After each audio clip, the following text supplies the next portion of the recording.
કેમ છો વિદ્યાર્થી મિત્રો?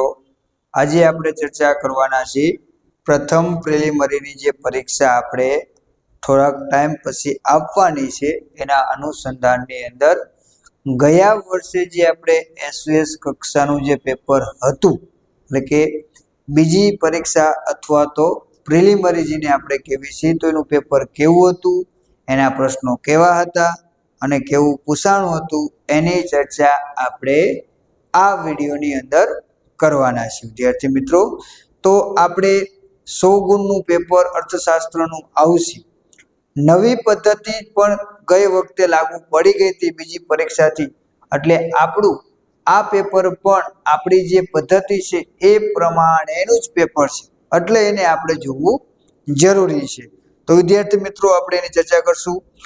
અર્થશાસ્ત્ર પેપર જે છે 2024નું જે આપણે પ્રિલિમિનરીનું જે પેપર હતું એસવીએસ કક્ષાનું સ્વામી વિવેકાનંદ શાળા વિકાસ સંકુલ પ્રિલિમિનરી પરીક્ષા 2024 ધોરણ 12 અર્થશાસ્ત્ર કુલ આપણને 63 પ્રશ્નો પૂછાવાના છે। કેટલા પ્રશ્નો પૂછાવાના છે વિદ્યાર્થી મિત્રો? 63 પ્રશ્નો આપણને પૂછાવાના છે। જવાબ આપતા પહેલા પ્રશ્નોને કાળજીપૂર્વક વાંચી સૂચના મુજબ જવાબ આપવા। વિભાગની સામે કૌંસમાં લખેલ અંક એટલે કે જે આ લખેલા છે એના ગુણ દર્શાવેલા છે। નવો વિભાગ નવા પાના પર જ લખવો એવું એ લોકો સૂચના આપે છે। આપણે પણ એનો સરસ મજાનો વિડીયો મૂકેલો છે, તો બીજી પરીક્ષા જોતા પહેલા એ તમે અવશ્ય જોવો કે જેથી કરીને પેપર કઈ રીતે લખવું, પ્રશ્નોના જવાબ કઈ રીતે લખવા, તો એ પણ થોડુંક તમે જોઈ લેશો અને એ પ્રમાણે બીજી પરીક્ષામાં જો તમે ટેવ પાડશો તો તમને 100% બોર્ડની અંદર એનો ફાયદો થશે। તો આપણો વિભાગ એ કેટલા ગુણનો છે વિદ્યાર્થી મિત્રો? આપણે જાણવી છે કે ભાઈ આપણું સુદર્શન ચક્ર જ આ છે, પાસ થવા માટે સૌથી મોટો જ રસ્તો વિભાગ એમાં આપણે વધુને વધુ માર્ક લાવી એટલું જ આપણે પાસ થવામાં સરળ। બીજું કે જેને 90+ માર્ક લાવવા છે તો એના માટે પણ આ વિભાગ ખાસ છે કે આમાં પણ એક પણ માર્ક કપાય નહીં, કારણ કે આ વિભાગ સહેલો છે એટલો જ સામે અઘરો પણ છે। જે વિદ્યાર્થીઓ એવરેજ છે એના માટે આ વિભાગ એવરેજ માર્ક માટે પણ ફાયદાકારક છે, અને જે વિદ્યાર્થી અતિ હોશિયાર છે તો એના માટે એકાદ બે એમસીક્યુ એવા અઘરા હશે તો ક્યાંક ને ક્યાંક સમસ્યા સર્જાશે, જે આપણને 90+ થવામાં ક્યાંક ને ક્યાંક બાધારૂપ નડશે, તો એના માટે પણ આ મહત્વનું છે। ચલો આપણે પ્રશ્નની ચર્ચા કરશું। પહેલો પ્રશ્ન છે રેખા આકૃતિમાં x ધરી પર શું દર્શાવવામાં આવે છે? તો આપણે જાણવી છે કે આપણી આ પ્રકારની ધરી છે, આ x ધરી છે અને આ ધરીને શું કહેવાય? y ધરી તરીકે ઓળખવામાં આવે છે। સ્વતંત્ર ચલ, પરતંત્ર ચલ, ચલ અથવા તો સ્થળ, ખબર છે? તો અહીંયા સ્વતંત્ર ચલ જે છે એ આપણે x ધરી ઉપર દર્શાવવામાં આવે છે, તો આપણો જવાબ બનશે સ્વતંત્ર ચલ। અર્થશાસ્ત્રના અભ્યાસમાં નીચેનામાંથી કઈ ટેકનોલોજી સૌથી વધુ ઉપયોગી છે? આમ તો બધી ટેકનોલોજી આપણા માટે ઉપયોગી છે, પણ સૌથી વધારે ઉપયોગી કઈ છે? તો જવાબમાં છે કોમ્પ્યુટર, ઇન્ટરનેટ, કોમ્પેક્ટ ડિસ્ક અથવા તો ઓપન એસએસ લિંક। તો આવો એનો જવાબ આપેલો છે। તો આપણે એના જવાબ ઉપરથી, કારણ કે આ બધાનો ઉપયોગ શેના દ્વારા થઈ શકે છે? ઇન્ટરનેટ હશે તો આપણો જવાબ બને છે કે આજના યુગમાં સૌથી જો કોઈ ઉપયોગી હોય તો એ કયું છે? Internet technology. ઈસવીસન 2014માં નોર્વેનો માનવ વિકાસ આંક કેટલો હતો? કોનો પૂછેલો છે? નોર્વેનો, બરોબર? તો એનો જવાબ આવશે 0.944, અને એનો કદાચ ક્રમ પૂછે માનવ વિકાસ આંક પ્રમાણે નોર્વેનો ક્રમ કેટલામો હતો? તો એનો ક્રમ હતો પ્રથમ, બરોબર? એ પણ યાદ રાખવું જરૂરી નથી કે આ જ પ્રશ્ન હોય, એની સાથે સંકળાયેલો બીજો પ્રશ્ન પણ આપણને પૂછી લે તો આપણને ખબર હોવી જોઈએ। રાષ્ટ્રીય આવકનો વૃદ્ધિ દર, જો ઘણીવાર આટલું નથી પણ લખેલું હતું, ખાલી એટલું જ લખેલું હોય, વસ્તુઓ અને સેવાઓના કુલ ઉત્પાદન પ્રમાણમાં થતો વધારો એટલે આર્થિક વૃદ્ધિ. આ વ્યાખ્યા કોણે આપી? તો એવું પણ બની શકે આટલું જ લખેલું હોય. તો આ વ્યાખ્યા કોણે આપી? પિગુએ, હેન્સને, માઇકલ ટોડેરોએ કે શ્રીમતી ઉર્સુલા હિગ્સે? તો જવાબમાં આવશે હેન્સને આ વ્યાખ્યા આપેલી છે.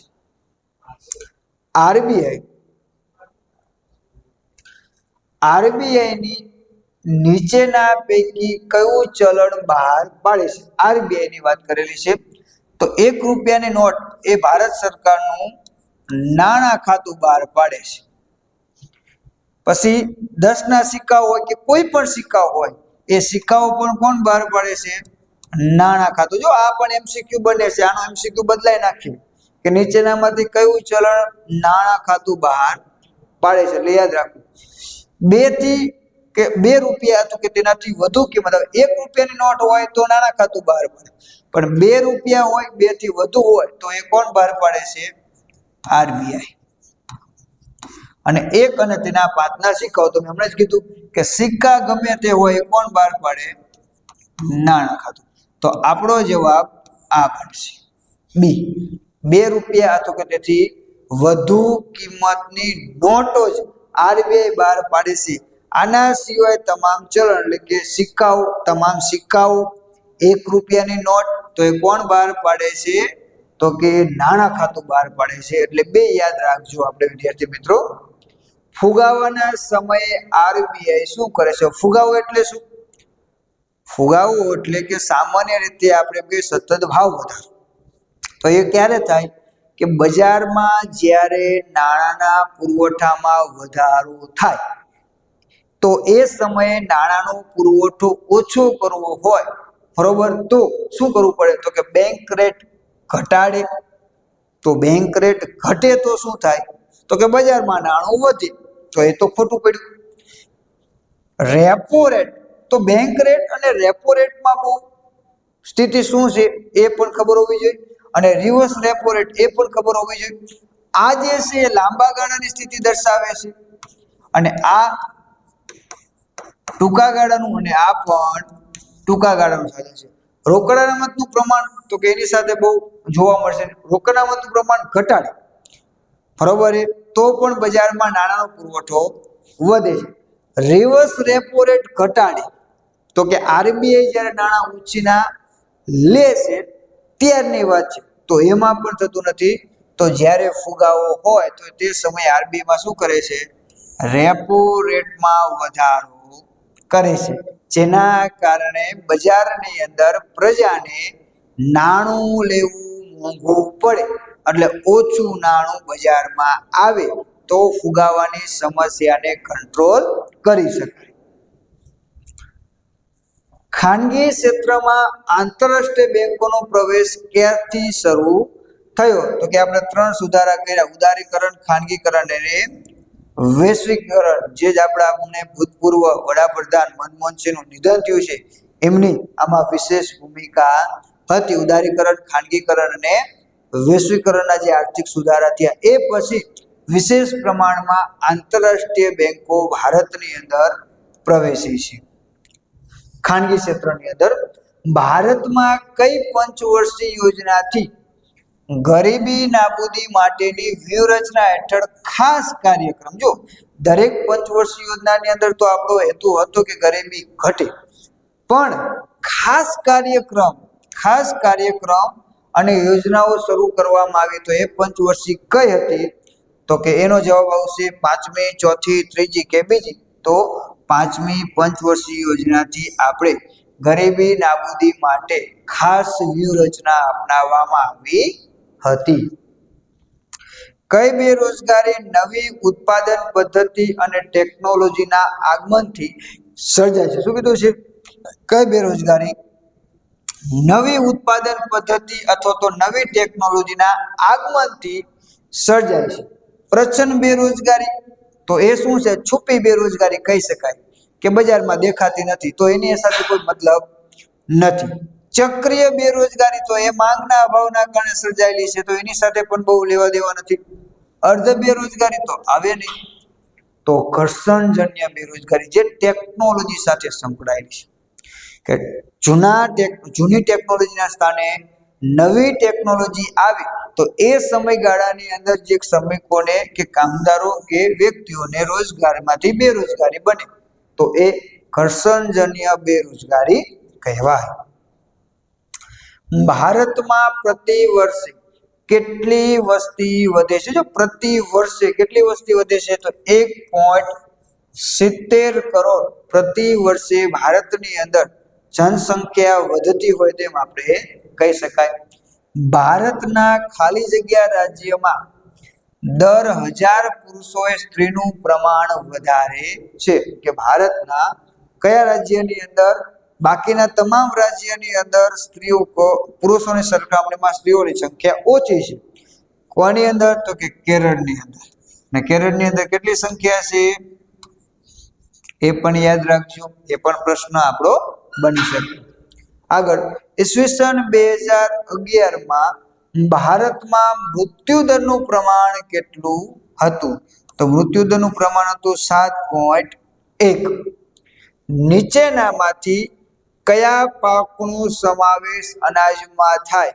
હવે આ પ્રશ્નનો જવાબ મારે આપવો ન પડે, આ તો તમે બધા જોઈ શકો તેવી છે કે અનાજમાં કોનો સમાવેશ થાય. 2014માં વિશ્વની કુલ નિકાસોમાં ભારતનો ક્રમ કયો હતો? તો આપણે જાણીએ છીએ બે ક્રમ છે, કાં તો 29મો ક્રમ હોય કાં તો 19મો ક્રમ હોય. 39 અને 15મો ક્રમ આવતો નથી. આ બે ક્રમો આપણને પાઠ્યપુસ્તકની અંદર કોષ્ટકની અંદર આપણને આપેલા છે. તો વર્ષ જ્યારે પૂછે એના ઉપર જવાબ આપવાનો છે. 14 પૂછેલું છે તો 19મો ક્રમ આવશે, અને 2005 પૂછે તો ક્રમ 29મો. આના જ પ્રશ્ન કે 2005માં વિશ્વની કુલ નિકાસમાં ભારતનો કયો ક્રમ હતો કે હતો? તો એ આવશે 29મો. અને 2005 સિવાય ગમે વર્ષ પૂછેલું હોય તો જવાબ આપણે 19 લખવાનો. ખાલી 2005 ની અંદર આપણા પાઠ્યપુસ્તક પ્રમાણે બાકી ફેરફાર છે. 2005 ની અંદર 29મો ક્રમ હતો અને 2014માં આપણો ક્રમ 19મો હતો. 14 સિવાય બીજો કોઈ પણ વર્ષ પૂછે તો પણ આપણો ક્રમ 19મો જ આવશે. નીચે પૈકી વિકાસલક્ષી આયાતો કોને કહેવાય? જો બે આયાતો છે, નિભાવલક્ષી આયાતો અને વિકાસલક્ષી. તો આમાં 3 ઓપ્શન જે છે આના બે પ્રશ્ન પૂછી લે, વિકાસની જગ્યાએ નિભાવ પણ પૂછી લે. બરોબર, તો આમાં ખાલી પ્રશ્ન એટલો થાય કે નિભાવ માટેની આયાત નથી, બાકીની બધી છે.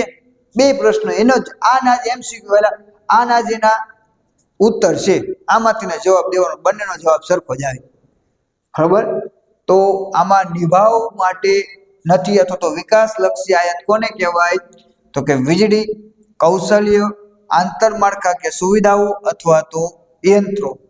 તો વીજળી એ નિભાવ માટેની છે, કૌશલ્ય નિભાવ માટે છે અને આંતરમાળખાકીય સુવિધાઓ નિભાવ માટે છે.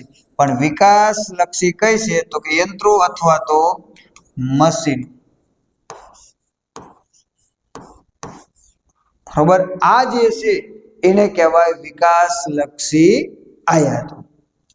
મૂડી રોકાણના કદના આધારે ઉદ્યોગના કેટલા પ્રકાર પડે છે? કયા કીધા છે? મૂડી રોકાણના આધારે, માલિકની આધારે, મૂડી રોકાણના આધારે કે વપરાશના આધારે, યાદ રાખવાનું. તો એમાં 5 પ્રકાર પડે છે: ગૃહ ઉદ્યોગ, નાના પાયાના ઉદ્યોગ, મધ્યમ પાયાના ઉદ્યોગો, શેક રહી ગયા છે ટચુકડા ઉદ્યોગો, અને મોટા પાયાના ઉદ્યોગો. તો કેટલા થયા? 1 2 3 4 અને 5. તો આપણો જવાબ કયો બનશે? 5 ઉદ્યોગો છે. અને એની મર્યાદા પણ યાદ રાખવાની. છે તે પ્રશ્ન, ગૃહ ઉદ્યોગની મર્યાદા કોઈ નથી. ટચુકડા ઉદ્યોગની મર્યાદા છે કેટલી છે? 25 લાખ.